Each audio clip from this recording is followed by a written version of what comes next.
Welcome to this week's episode of the Prep Athletics Podcast. I'm proud to have joining us the head coach of the Darrow School, Antonio Anderson. Now, Antonio has a great story. He won a state title at Lynn Prep in the state of Massachusetts, and from there he transferred to MCI, Maine Central Institute, averaged 30 points up there before committing to Memphis. And then Calipari thought it'd be a good idea for him to transfer down to Laurinburg Prep in North Carolina to play for a friend of the podcast, Chris Cheney, and that team had 15 D1 players on it. From there, he went to Memphis, scored over 1,000 points. Him and Penny Hardaway are the only two Memphis Tigers to record triple doubles, and he played in the championship game against Kansas. We didn't bring up that they lost, but that was one of the best final games ever. And he talks about his pro career. You know, he played in the G League, played for the Thunder with Kevin Durant and James Harden. And then he is now back at Darrow School. He's been there for a couple of years. He bumped them up to AAA. And he talks about them as a school, kind of his training philosophies, how he places kids. And it's a good conversation. We did have a little bit of technical difficulties, so I'm not sure if the whole podcast will be posted or not. So just be aware of that. But the information's all there, and we were very happy to have him on. If you like this podcast, all we're asking right now is we put a lot of time and work into this. Please share it with a friend, right? There's probably someone out there you know that would love to get this information and be part of the community. We'd love for you to share this with them. And we thank you very much for tuning in and for your support as well. So enjoy this conversation with Coach Antonio Anderson of the Darrow School. And we'll see you next time in the Prep Athletics Podcast. Enjoy. Welcome to the Prep Athletics Podcast. This is Corey Heights. Some battles. I'm not sure if they got us. If they did, maybe. So you will get better as a player during that year. So it was kind of exciting. Like, oh yeah, somebody wants me.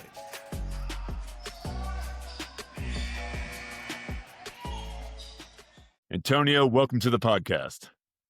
Thank you for having me. Yeah. Now, where did you grow up and what got you into basketball? I grew up in Lynn, Massachusetts. My older brother, Anthony, got me into basketball at a young age. Gotcha. And then I saw here you won a state title at Lynn Prep growing up, and then you decided to transfer to MCI. What led to that decision? What was that conversation like? My uncle was my high school coach. And I think after we won a state championship in high school, I wasn't really getting recruited.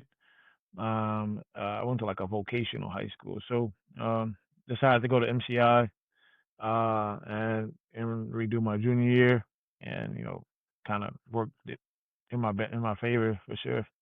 Now, why'd they pick MCI instead of all the other prep schools out there? What was that decision like? Honestly, north of Mount Herman, John Carroll actually was the first person recruiting me, and I wanted to go there. I just couldn't get in with my grades. So MCI was the other school that was recruiting me, and I got in there, and so it worked out for me. Who was your coach at MCI at that point? Ed Jones. Okay. And who are some of your teammates we've heard of? I'm sorry?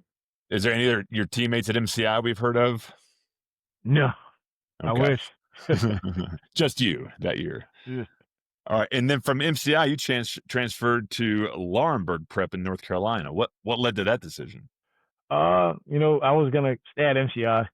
And, after committing to Memphis, Coach Cal just had a conversation with me. He's like, I know you're going back to Maine Central, but, three of the guys that you're going to be coming in with next year are all playing at Laurinburg. And so I'm like, man, that'll be kind of cool if I can kind of get a year with these guys, get to know each other. And that kind of how it went. And then I spoke to Coach Cheney. And after a conversation with Coach Cheney, I transferred over there. It was a huge culture shock for me. But coming from a New England prep school, but definitely was well worth it. Playing with 15 guys that all win Division I. What was the big culture shock for you? Just the difference of how the schools look. The difference of, the talent. At that time, New England always had so many guys who play high-level basketball. But it was the first time me being on a team with myself and 15 other people all going high major Division I was kind of different. Right. I bet those practices were like knife fights. Yeah, it was wars, man. It was awesome. All right, let's go back to before you committed to Memphis. What other schools were you talking to? I actually was committed to Michigan State first. and decommitted after my visit. But Michigan State, Memphis, UConn, Notre Dame, Missouri were the main schools. And why did you pick Memphis specifically? Just a better fit on my visit. I just felt more comfortable with the guys on the team. With the Coach Cal's playing style. All that kind of played a big part in, you know, my decision going there. Yep. And what did you take away from your time with Coach Cal that you still use today as a coach? Honestly, just the mental toughness aspect of it, making every day count. And just always, being a good teammate. Those things went a long way. Still stick with me to this day. Gotcha. Now, you went from Memphis after having a storied career there to playing pro in the G League and then a little bit in the NBA. What was it like at that level? What was the biggest thing you noticed jumping up from high major D1 to the pro level? I think just that, the focus, the level of focus, even on the high major level, you gotta dial in every day. But being a pro is a little different. You're on your own now. No coaches are checking your classes. There are no coaches are knocking on your door to wake up if you're late, none of that stuff. So, just kind of being more aware, more alert, and just taking things a lot more serious in terms of your body, in terms of your workouts, and making sure you're getting filming on your own with coaches. So it was a huge jump for sure. Yeah. What was the best part of being a pro? What was the most challenging part? I say the best part, just the experience is, playing with guys who actually make hundreds of millions of dollars playing the game of basketball, seeing how hard they work, seeing like their daily routine, learning those type of things. I think the most challenging part is, in my situation, coming in and signing a contract mid-season and trying to find a way, right? And it's kind of hard when you're on a team with Kevin Durant and James Harden and those guys, right? So we're just trying to help them get better every day in practice, day before getting the day of games, getting workouts, playing defense on those guys. Just trying to help any way I can to help them be prepared for the game that evening. What was the best part of, we're going back to Memphis. What was the best part of playing high level D1 and what was the most challenging part? I think, the best part is just the experiences. You're playing night in, night out. I think, it's something a kid dreams of. You watch high level Division I basketball on TV 24/7, and you finally get to that point. It is like the best ever. I say the most challenging was just, we were in a league that wasn't good. The conference they wasn't as strong. So, Antonio, what was the best part of playing high major ball, and what was the worst part of playing high major D1 basketball? I say the best part, the challenge every day. You're playing, with some of the best players in the country in college. You're competing against some of the best players, better schools. And I think that was the best part. As a competitor, you love to compete. So I think for me, that was the most fun part. I say the worst part is just, even though it's a bigger business now, it's the same back then. You're playing, and you're winning. It's all good. You lose, it's the end of the world, right? So I think that's the worst part. Fans can put a lot of pressure on student athletes to play a certain way and things like that. But outside of that, everything else was all good. Awesome. Well, now let's get to present day. And you joined Darrow a couple years ago. Tell us about Darrow School as a school, and then tell us about your basketball program. Oh man, that was a special place. Upstate New York. And it's just a small community type of school. I think we have like 150 kids or something like that. One of the on the smaller side of the boarding schools in New England. But it's a school upstate New York. Co-ed. Everybody knows everybody. A very relaxed place on 360 acres of land. So it's a place where kids can learn and grow, and become better people outside of just the basketball stuff. From a basketball standpoint, we built it from the ground up.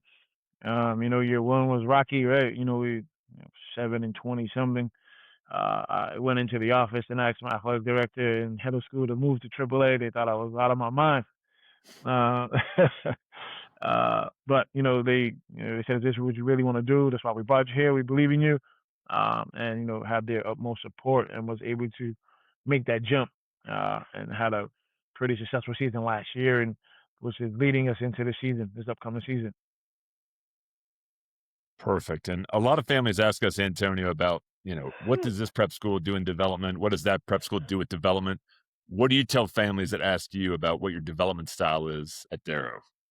You know, we try to develop better people first. From the basketball side of things, man, like, it's very transparent here. Like our league, we can't do anything in our league in the fall besides open gyms, so the guys do a lot of lifting on their own and the conditioning and stuff like that. I think that's the one thing that we have. Our guys are extremely disciplined when it comes to that. They try to help get themselves and be prepared for when November 1st comes around, and they're able to practice and do things and do more. But I think that's the biggest part. We want to develop better people first. We want to develop people who care about being a good person, care about being a good student, want to be a better basketball player. I think if you go throughout the day with no worries of doing what you're supposed to do throughout the day, it allows you to then uh, have more success on the court. You're not worried about missed assignments or getting in trouble in the dorm and things like that. So that's the biggest part I try to talk to them about. Gotcha. And if a kid comes there to do a post-grad year, what do the academic requirements look like for a post-grad student? Our post-grads take college courses. We partner with Syracuse University, so our guys get courses that are accredited for when they do leave and wherever they decide to go to college. They leave with 6 to 9 college credits, right? So that's a big thing. Our guys are in those courses. 2 are mandatory, then some guys take extra ones, depending on what they want to do or their families want. And that's their typical day in a good way. Gotcha. Now, what about players? When you're recruiting players for Darrow, what are you looking for future players of yours? Tough guys. Not physically, but they're tough mentally. Guys who just love competing. Nobody really cares. I can speak for a lot of coaches. No one cares. 3, 4, 5 star, 1 star, 0 star. If you can play basketball and you're willing to work and compete, I'd love to have you. I was one of those guys. I wasn't a 5 star. I wasn't number one in the country. I didn't. I went to prep school with Division III opportunities, and a year later was committed to Memphis. Right. So it kind of depends on all on yourself, and if you're betting on yourself, and you got the work ethic and the mentality to want to be great, that I'm all for helping those type of players. Gotcha. How many teams do you have at Darrow? We have 3. All right. How are they broken down? AAA. Then we have NEIPL, AA, and then we have our HVAL single A team. Okay, perfect. And when families reach out to you and ask about playing time, what do you tell them? It's earned. Everyone gets a fair opportunity to show and prove what they can and can't do during the open gyms. Everyone has the same opportunities in the weight room. Everyone, guys being late to class and things like that doesn't help your child get on the floor when the time comes. Getting in trouble in the dorm doesn't help. So it's very equal. When things get going in November, everyone gets a fair shot. If your child is someone who is making excuses or someone who is not doing what's asked of them, can't remember plays, that hurts playing time, right? So we just give everyone the same fair shot, and may the best guys win. Yeah, love it. What is your college placement strategy, Antonio? Me personally, man, like I reach out to everybody.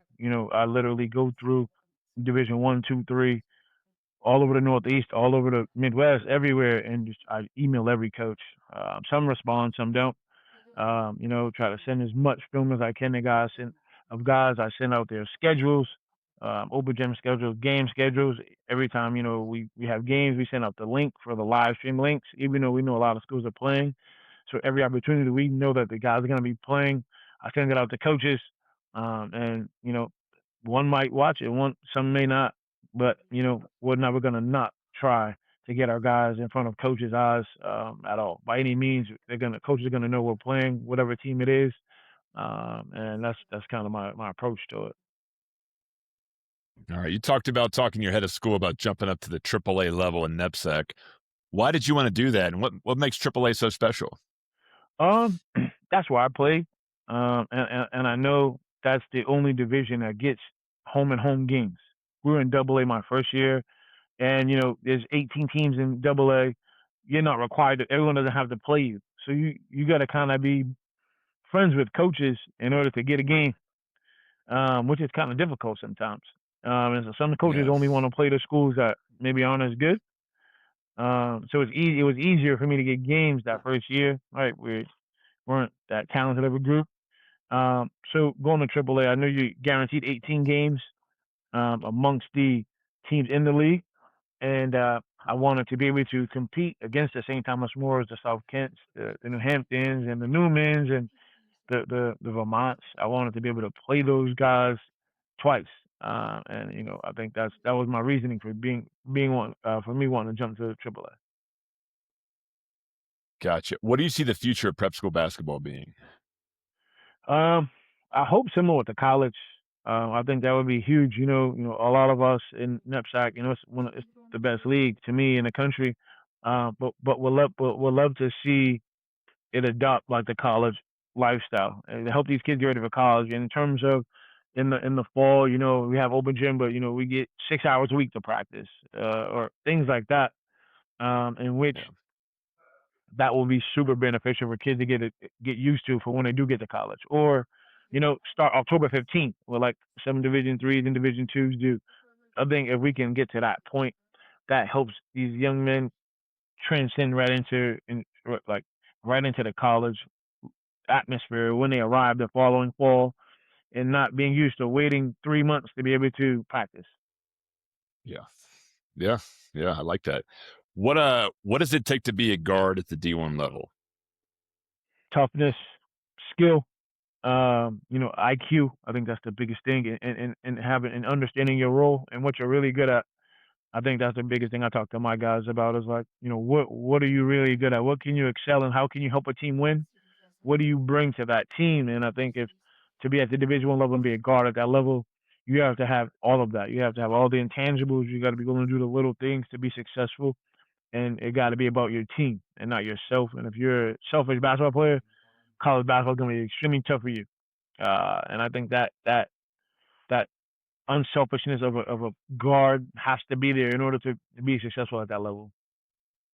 Yeah, and Antonio, you're one of the rare prep school / college coaches that have played the guard position at the D1 level and at the professional level. So what better person to teach a guard how to get to that place than you?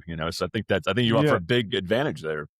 Thank you. I appreciate that. And honestly, man, and it's not everyone, will want that. Some kids say they want that, Yeah.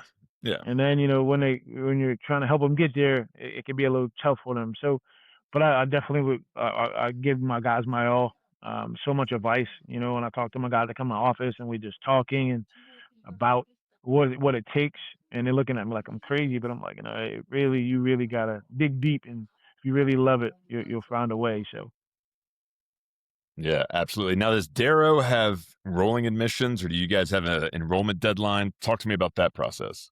We have rolling admissions, so we Okay. we don't have a deadline, which helps us. That helps us. A lot of schools, they're done by December, January, so we don't have that worry. All right. We're going to do a couple quick hitters now, okay? Yep. Who's the best player you ever played against? Best player I ever played against, I'd say that college or pro level. Let's do each. All right. College, I'd go with that's tough, but I'm gonna go with. I got two. I'd probably say Russell Westbrook, and I will go with Chris Lofton. Oh, Kentucky boy. Okay. Gotcha. Yep. All right. Best player you've coached against in the prep school level? Best player I coached against in the prep school level. Woof. I'd go with it don't matter where they go to school, but I'd go with Barry Evans from Putnam. I love that kid. Okay. What about your favorite movie? My favorite movie is He Got Game. Okay. Jesus Shuttleworth. Love it. And then what are Absolutely. your hobbies? I love reading.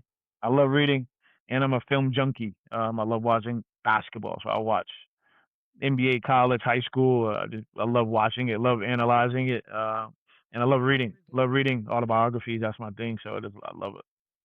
Is there a current book you can recommend to me and the listeners right now that you've been enjoying? Well, I love Relentless by Tim Grover and Lucky Me by Rich Paul. Those are two I just finished. Are really good books. All right, perfect. Is there anything you want to touch on that we didn't mention during this podcast, Antonio? Oh no, I think we covered pretty much everything. I'm super grateful for you to take the time to have me on and talk about my career and being at Darrow and things like that. I'm super grateful, and just want to be able to people to see what we have to offer at Darrow, not just basketball wise, but academically as well. And I think the more people look into it and just see what we do here, the more intrigued they'll be. Yeah, and we're going to have your contact information in the show notes below. But if someone's interested in getting in contact with you or learning more, what do you suggest they do? My email is andersona@darrowschool.org. They can email me or to reach out to me on social media on Twitter. I'm heavily on Twitter at Tone Anderson 5. Those are the two ways to get in contact with me best. All right, perfect. Well, it's not often we have someone that won a state title, went to 2 prep schools, played in the national championship game, played in the league, and is coaching in the prep school world. So I think that's a great resume you got there. You've turned around Darrow fast, which is a compliment to you as well for your coaching and general manager capabilities. And we really appreciate you coming on, Antonio, and good luck this season. All right. Thank you so much for having me. I appreciate it. Yeah, if you guys like this podcast, be sure to share it with a friend who hasn't listened to it yet. We got tons of good prep school interviews on here, tons of bonus content. Share it with everyone you got. That's how you can help us out. And thanks so much for joining us, and we'll see you next time on the Prep Athletics Podcast. Take care.